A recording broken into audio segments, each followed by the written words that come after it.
গণতন্ত্র আগেও হারাম ছিল, বর্তমানেও হারাম আছে, কিয়ামত পর্যন্ত হারাম থাকবে, এটাকে হালাল বলবার মতো কারো কোনো অধিকার নাই। কিন্তু এই হারাম জগতের মধ্য থেকেও আমাদেরকে বাঁচার জন্য উপায় হচ্ছে এখানে যারা ভালো কাজ করতেছে তাদেরকে সমর্থন করা। কথা ঠিক না বেঠিক? এখন কথাটা বুঝেন, আমি আল্লাহ পাক রব্বুল আলামিনের পবিত্র কালামুল্লাহ শরীফ থেকে যে আয়াতটা তেলাওয়াত করেছি, এখানে আল্লাহ পাক রব্বুল আলামিন দুনিয়ার মানুষদেরকে ডাক দিয়ে বলতেছেন, হে দুনিয়ার মানব সম্প্রদায়, পৃথিবীতে তোমরা যতদিন বেঁচে থাকবে আমি আল্লাহর গোলামি করবে। কার গোলামি করবে? এটা আওয়াজ দিয়ে বলেন, কার গোলামি করবে? আল্লাহ বলতেছেন, ইয়া আইয়ুহান নাস উবুদু রাব্বাকুমুল্লাযী খালাকাকুম। হে দুনিয়ার মানব সম্প্রদায়, পৃথিবীর মধ্যে তোমরা যতদিন জীবিত থাকবে গোলামি করবে কার? তো আল্লাহ আমাকে এই কথাটা বলতে গিয়ে দেখেন মানব জাতি যে উল্লেখ করেছে, তো এই কথাটা উল্লেখ করতে গিয়ে স্বাভাবিকভাবে উল্লেখ করেছেন। এখানে নেত্রকোনার মাওলানা মুহতারাম আব্দুল কাইয়ুম সাহেবের নামও উল্লেখ করেন নাই, আপনাদের জানজাল মাদ্রাসার মুহতামিম সাহেবের নামও উল্লেখ করেন নাই, মিফতাহুল উলুমের যেই পরিচালনাকারী আছে তাদের নামও উল্লেখ করেন নাই, আপনাদের নেত্রকোনা মার্কাজ মসজিদের দায়িত্বশীল যারা আছেন তাদের নামও উল্লেখ করেন নাই, পাঁচ ওয়াক্ত মুসল্লি যারা আছে তাদের নামও উল্লেখ করেন নাই। বরঞ্চ আল্লাহ পাক রব্বুল আলামিন উন্মুক্ত ভাষায় বলে দিয়েছেন, ইয়া আইয়ুহান নাস, হে দুনিয়ার মানব সম্প্রদায়, পৃথিবীর মধ্যে যতদিন বেঁচে থাকবি গোলামি করবি কার? তো আল্লাহর গোলামি করবি। তো বলেন তো দেখি, এই মানুষদের ভিতরে হিন্দু আছে না? বলেন, হিন্দু আছে না? বৌদ্ধ আছে না? খ্রিস্টান আছে না? যারা আল্লাহকে বিশ্বাস করে না তারা আছে না? সবাই তো এই মানুষের ভিতরে আছে। কিন্তু কথা হচ্ছে, একটা প্রশ্ন জাগে, যারা আল্লাহকে বিশ্বাস করে না তাদের পক্ষ থেকে একটা প্রশ্ন আসতে পারে না, জগা আল্লাহ, আমরা তো তোমাকে মানি না, তোমার গোলামি কেন করতে যাব? এই ধরনের একটা বিশৃঙ্খল প্রশ্ন তারা করতে পারে কিনা বলেন? তাহলে এই প্রশ্ন যেন কোনো গাঁজাখোর এই কোরআনের আয়াতের সামনে উন্মোচন করতে না পারে, এই জন্য আমার আল্লাহ এই আয়াতের মধ্যে অগ্রিম জবাব রেখে দিয়েছেন। সুবহানাল্লাহ বলেন। এই মিয়া, সুবহানাল্লাহর আওয়াজে তো আসতে হয় মিয়া। এখান থেকে সুবহানাল্লাহ পড়তে দেরি হয় রহমতের ফেরেশতা, তোমার জন্য জান্নাতের ভিতরে গাছ লাগাইতে দেরি হয় না। তো কোনো গাঁজাখুর যেন প্রশ্ন না করতে পারে, এই জন্য আল্লাহ এই আয়াতের ভিতরে সুন্দরভাবে তার জবাব রেখে দিয়েছেন। আল্লাহ বলতেছেন, হে দুনিয়ার মানব সম্প্রদায়, তোরা পৃথিবীতে আমি আল্লাহর গোলামি কেন করতে চাস জানতে চাস? তার এক নম্বর কারণ হচ্ছে, এটার মধ্যে ভিন্ন কোনো কারণ নাই, একটা কারণ, ইয়া আইয়ুহান নাস উবুদু রাব্বাকুমুল্লাযী খালাকাকুম। হে দুনিয়ার মানব সম্প্রদায়, তোমরা পৃথিবীতে আমি আল্লাহর গোলামি করবে জন্য, যা আমি আল্লাহ পাক রব্বুল আলামিন তোমাদেরকে সৃষ্টি করেছি। আমার আপনার সৃষ্টিকর্তাকে আওয়াজ দিয়ে আর আসতে, তোমার পা থেকে মাথা পর্যন্ত সৃষ্টি করে দিয়েছেন কে? যেই জবান আল্লাহ আল্লাহ বলতেছেন সেই জবান তৈরি করে দিয়েছেন কে? নাকি তোমার বাবা? দুনিয়াতে তোমার বাবা তোমাকে শুধুমাত্র প্রসেসিং করে জন্মই দিতে পেরেছে, তোমার শরীরের বাঁকা পশম তৈরি করার মতো তোমার বাবার কোনো যোগ্যতা নাই। কথা ঠিক না বেঠিক? তাহলে আমার শরীরের বাঁকা পশম যেহেতু আমার বাবার তৈরি করার যোগ্যতা নাই, তাহলে আমি তো সেখানে কোরআন হাদিস জানতে চাই না, পরিষ্কার এই কথা বলতে চাই, আমার এই দেহের মধ্যে যেহেতু আমার বাবার কোনো অধিকার নাই, আমার এই দেহের মধ্যে যেহেতু আমার বাবার একটা চুল পশম তৈরি করার কোনো অধিকার নাই, আমি মুসলমান পরিষ্কার ভাষায় বলবো, যতদিন পৃথিবীর মধ্যে বেঁচে থাকবো আমার এই পা থেকে মাথা পর্যন্ত যেহেতু আমার আল্লাহ সৃষ্টি করে দিয়েছেন, জীবন যতদিন থাকবো মসজিদে গিয়ে আল্লাহর সাজদা করব, দুনিয়ার কোনো ভণ্ড পীরের মাজারে গিয়ে আমি সাজদা করতে পারি না। এটা আমার ঈমান, এটা আমার বিশ্বাস, কারণ আমার এই পুরা পা থেকে মাথা পর্যন্ত সৃষ্টি করে দিয়েছেন কে? তাহলে যেখানে আমি আমার জন্মদাতা পিতাকে গুরুত্ব দিচ্ছি না, আমার ভণ্ড বাবাকে উল্লেখ করার তো কোনো প্রশ্নই আসতে পারে না। কথা ঠিক না বেঠিক? এখন কথাটা বুঝেন তো। আল্লাহ যে বলতেছেন তোমরা আমার গোলামি করবে, তো গোলামি করলে কি হবে? একটা মানুষ যদি একটা মানুষের কাজ করে তার কিছু উজরত দেওয়া হয় না, প্রতিদান? তা আমার আল্লাহ বলতেছে তোমরা যদি সঠিকভাবে গোলামি করতে পারো, লাআল্লাকুম তাত্তাকুন, বেটা তোমরা দুনিয়াতে মুত্তাকি হতে পারবে। রাসূল বলেছেন দুনিয়াতে যারা মুত্তাকি হবে আখিরাতে তারা জান্নাতি হবে। এই কথাটা আপনাদেরকে আমি একটু ছোট্ট একটা এক্সাম্পল দিয়ে বুঝাই। যেহেতু আমরা, যদি এটা অনেক বড় একটা শহর, শহর হলে কি হবে, শহরটা অনেক ভিতর দিয়ে এসে একটা শহর হয়েছে, তার মানে আমরা আঞ্চলিক গ্রাম্য মানুষ। তাহলে বুঝেন, আপনাদেরকে উদাহরণ দেওয়ার জন্য একটা জিনিস বুঝাই, এই আয়াতের মর্মটা বোঝানোর জন্য আপনাদেরকে সহজে বুঝাই। এই যে নেত্রকোনা শহরে অটো চলে না, অটো অটো চলে কিনা? তো শহরে যখন অটো চলে এই অটোগুলো গ্রামের দিকে যায়। তো শহরের মধ্যে যেই অটোওয়ালারা আছে এরা দেখবেন সকালবেলায় অটো ধরে, এই অটোটা টিপ মারে তারা সকালবেলায় ফার্স্ট টিপ ধরে। ধরারও উল্লেখিত একটা কারণ আছে। এটার কারণ হচ্ছে আমরা যারা পৃথিবীতে জন্মদাতা পিতা আছি, খেয়াল করবেন, আমরা যারা পৃথিবীতে জন্মদাতা পিতা আছি প্রত্যেকটা পিতাই তার সন্তানের জন্য হিতাকাঙ্ক্ষী হয়, মঙ্গল কামনা করে। কথা ঠিক না বেঠিক? চাই সে পিতা ডাক্তার হোক, ইঞ্জিনিয়ার হোক, হাফেজ সাহেব হোক, আলেম হোক, ওসি সাহেব হোক, ডিসি সাহেব হোক, যে কোনো পিসার পাতাই হোক না কেন সে তার সন্তানের জন্য মঙ্গল কামনা করে। কথা ঠিক না বেঠিক? তো এটা বোঝার জন্য সহজে খেয়াল করবেন, সে তার সন্তানের মঙ্গল কামনা করতে গিয়ে কি করে জানেন? সে তার বৎসকে বলে, হে বৎস, তুমি যতদিন সমাজের মধ্যে নিজের পায়ে দাঁড়াতে না পারবে ততদিন পর্যন্ত তুমি আমি বাবার কথা মতো চলবে। বলে কি বলে না? বলেন তো দেখি, একজন বাবা তার সন্তানকে এই কথা বলে কিনা? তো বলবার পরে ওই যে এক নাস্তিক বলেছিল যে আমি তোমার গোলামি কেন করতে যাব, এরকম উগ্র সন্তানও আমাদের কিছু আছে যারা বাবার মুখের উপর প্রশ্ন ছুড়ে দিয়ে বসে, বাবা এই আপডেট জগতের দুনিয়া 2025-26-এর মধ্যে আমরা চলাফেরা করতেছি, স্কুলে যাওয়ার নাম দিয়ে আমরা রাস্তাঘাটে গার্লফ্রেন্ড নিয়ে ঘুরবো, 24 ঘন্টা ফ্রি ফায়ার আর পাবজি খেলবো, হোয়াটসঅ্যাপ আর ইমোতে চ্যাটিং করবো, তোমাদের কথা কেন মানতে যাব? আছে না নাই? তো বাবার মুখের উপর প্রশ্ন করে এরকম সন্তান আছে না নাই? এখন বলবার পরে বাবা তো হতভম্ব হয়ে যায়, কি জবাব দিবে? বাবা একটা জবাব দেয়, হে বৎস, তুই আমার কথা কেন মানতে যাবি জানতে চাস? তার 1 নম্বর কারণ হচ্ছে আমি পিতা তোকে জন্ম দিয়েছি, এই জন্য তুই আমার কথা শুনবি। কথা ঠিক না বেঠিক? ভিন্ন কোনো কারণ নাই, আমি তোরা জন্ম দিয়েছি এই জন্য তুই আমার কথা শুনবি। আল্লাহ বলতেছে আমি তোকে সৃষ্টি করেছি এই জন্য তুই আমার গোলামি করবি। বাবা বলতেছে আমি তোকে জন্ম দিয়েছি এই জন্য তুই আমার কথা শুনবি। আল্লাহ বলতেছে তুমি আমার গোলামি করতে পারলে আল্লাকুম তাত্তাকুন, দুনিয়াতে মুত্তাকি হতে পারবি। বাবা বলতেছে তুই যদি আমার কথা মেনে চলিস তাহলে আমার কথা মতো যদি চলতে পারো, মাদ্রাসায় পড়তে পারো, স্কুলে পড়তে পারো, তোমার ব্রেন না থাকতে পারে, তুমি পিছনের বেঞ্চের ছাত্র হতে পারো, কিন্তু বাবার আদর্শ এবং মতাদর্শ নিয়ে চলবার কারণে সমাজে ভালো ছাত্র না হতে পারলেও সমাজের মধ্যে একজন আদর্শবান মানুষ হতে পারবে। কথা ঠিক না বেঠিক? মুহতারাম হাজিরিন, তো বাবা বলতেছে তুই একজন আদর্শবান মানুষ হতে পারবি, কিন্তু খবরদার তুমি যদি আমি বাবার কথা মতো না চলো, আমি এই কথা পরিষ্কার বলতে পারি, তুমি হাটাজারি মাদ্রাসার সিরালের ছাত্র থাকতে পারো, তুমি ঢালকানগর মাদ্রাসার মমতাজের ছাত্র থাকতে পারো, কিন্তু বাবার সিদ্ধান্তের বহিরাগত চলবার কারণে যে কোনো সময় এই মাদ্রাসার লাইন থেকে লাইনচ্যুত হয়ে তোমার বিশাল বড় এলেমের জাহাজ থাকতে পারে, যে কোনো সময় তোমার নামে শাহবাগী হুজুর নামেও টেক লাগতে পারে। কথা ঠিক না বেঠিক? কারণ কি? বাবার সিদ্ধান্তের বহিরাগত চলবার কারণে। কিন্তু আমি বাবা তোকে বলে দিচ্ছি, তুই যদি আমার কথা মতো চলিস, তুই পড়তে পড়তে নেত্রকোনা মিফতাহুল উলুমে পড়তে পারিস, তোর এর চাইতে ভালো কোনো জায়গা না হতে পারে, কিন্তু মিফতাহুল উলুমের ওই দুর্বল ছাত্রটাকে আল্লাহ পাক রব্বুল আলামিন তোকে দিয়ে দিনে খেদমত করাবে। কথা ঠিক না বেঠিক? এখন আসেন দেখবেন এই সন্তানটাকে বাবা মানুষ করার জন্য কি না করে। দেখবেন আপনাদের এলাকায় যে অটো চলে না, এরা দেখবেন গ্রাম থেকে সকালবেলা ফার্স্ট টিপ ধরে। খেয়াল করছেন কোনো সময়?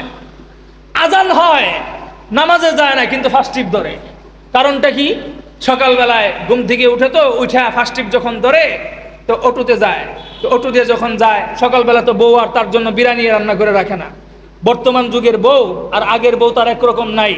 বর্তমান যুগের বউরা তো সারা রাত মোবাইল চালায় ঘুমায়, উঠতে উঠতে সকাল 10টা বাজায়, জামাইয়ের খবর তো কোনো দরকার নাই, উল্টা পাল্টা করবে, ওই মোটা অঙ্কের কাবিন লেখা আছে, খালি মামলা। কথা ঠিক না বেঠিক? তো এখন কথা বুঝেন, অটোওয়ালা ঘুম থেকে উঠা গেছে শহরের দিকে, কি করবে? ফার্স্ট টিপ ধরবে। ফার্স্ট টিপ কেন ধরে জানেন? ফার্স্ট টিপ ধরবার মূল কারণ হচ্ছে একটা অটোওয়ালা যদি দিনে 700 টাকা কামায়, ও 50 টাকা 100 টাকা বেশি কামানোর জন্য ফার্স্ট টিপ ধরে। তো সকালবেলা ফার্স্ট টিপ ধরে, ধরবার পরে দেখবেন 7টা 8টা পর্যন্ত অটো চালায় না। অটো চালানোর পরে পেটের মধ্যে একটা ক্ষুধায় চাপ দেয়, দেয় কি দেয় না?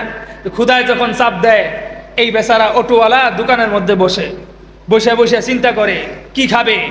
নাস্তা করার জন্য একবার কলার দিকে তাকায়, তো একটা কলার দিকে যখন তাকাইছে, অটোওয়ালা যে গ্রাম থেকে উঠে আসছে, তো গ্রাম থেকে উঠে আসার পরে সেই গ্রামের মধ্যে একই বেচারার কলা ওই দোকানেও দিয়ে আসছে, শহরেও দিয়ে গেছে, একই কলা, সাগর কলা। তো ওই গ্রামে বিক্রি হয় 5 টাকা। এই আমার উন্নয়নশীল দেশের মধ্যে, সাদাবাজদের এই এলাকার মধ্যে একটা কলা গ্রাম থেকে শহরে কেন আসলো এবং অটোওয়ালা কেন শহরে আসলো, সেই অপরাধে 5 টাকার কলার দাম হয় 10 টাকা। কথা ঠিক?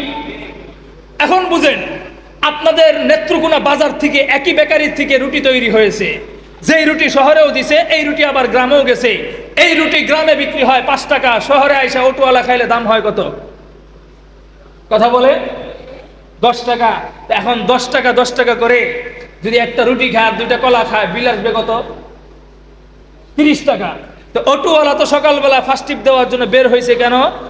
20 টাকা 30 টাকা 50 টাকা বেশি ইনকাম করার জন্য। এখন সকালবেলায় যদি সে তার 30 টাকা নষ্ট করে, তাহলে ফার্স্ট টিপ ধরার কোনো মানে আছে? তাহলে ঘুমায় থাকলে ভালো ছিল। এখন চিন্তা করতেছে ক্ষুধাও তো নিবারণ করতে হবে। ক্ষুধা যখন নিবারণ করতে যাবে, বেচারা চিন্তা করতেছে কলা 2টা না খাইলাম, কলা 2টা না খাইলাম, একটা খাই।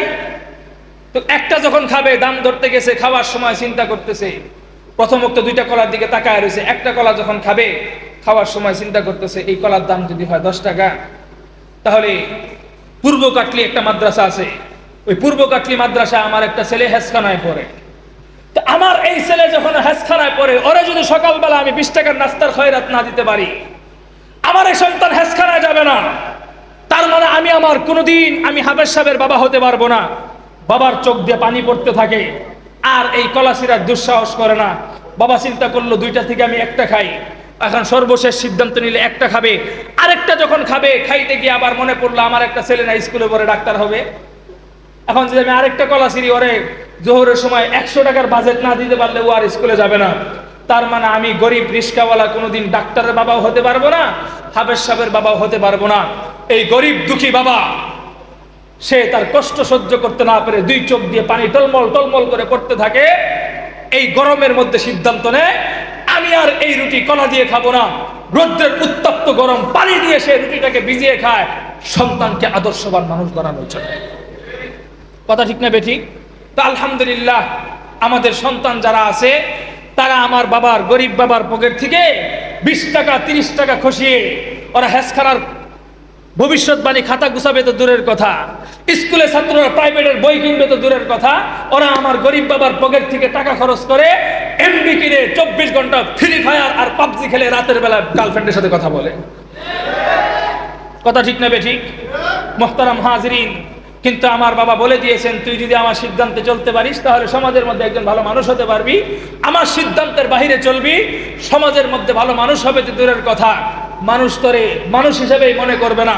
তো একজন বাবা তার সন্তানের জন্য এতটুকু কষ্ট করে, এখন আমার আল্লাহ বলতেছে, কয় তুই তোর বাবারটা দেখলি কষ্ট করে, তোর বাবা তোর জন্য কি করে?